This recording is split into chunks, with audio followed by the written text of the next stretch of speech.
शब्द निघत नव्हते, अशी तिथं परिस्थिती होती. तुम्ही जर बघितलं असेल की दुसऱ्या दिवशी कुठेही अडचण होऊ नये, लोकांना अडचण होऊ नये, तिथं कुठेतरी दंगल उसळू नये म्हणून लोकांच्या हितासाठी तिथं पवार साहेबांनी स्टेटमेंट देत असताना पवार साहेब त्या कॅमेराकडे बघून स्टेटमेंट दिलेलं नाही, त्यांना वाचावं लागलं. कारण का पवार साहेब इतके भावनिक झाले होते, त्यांना शब्द फुटत नव्हते, म्हणून त्यांना काही गोष्टी लिहून दिल्या, त्या वाचल्या. ही आमची परिस्थिती होती आणि याच्यात तुम्ही आज राजकारण करत आहात. आता तुम्हीच बघून घ्या की गेल्या काही दिवसांमध्ये विलिनीकरण हे शब्द आम्ही जास्त वापरले का त्यांनी जास्त वापरले. अजितदादा पक्षाचे जे कोणी चार जे लोक आहेत त्यांनी काय केलंय तर त्यांनी फक्त हे विषयाला जिवंत ठेवलेलं आहे. का? याच्याशिवाय त्यांचं महत्व तिथं दिसत नाही.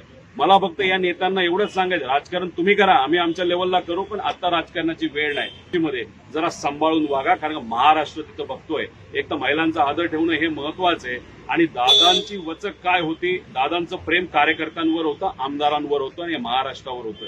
पण या जे काही 4 नेते आहेत त्यांचा वचक तर नक्कीच दादांचा तिथं होता. अहो काल आम्ही बघत असताना किती वाईट वाटलं. जायला जागा सुद्धा कुठं द्यायची तर ते नेते तिथे ठरवणार. कुणीतरी नेता काकींच्या खांद्यावर हात ठेवतो, कोणीतरी ओढतं, कोणी काय करतं. म्हणजे हे बघून महाराष्ट्राच्या जनता आम्हाला ह्या गोष्टी वाटत नाही. तुम्ही ह्याच्यात आम्ही राजकारण करतो असं म्हणतो.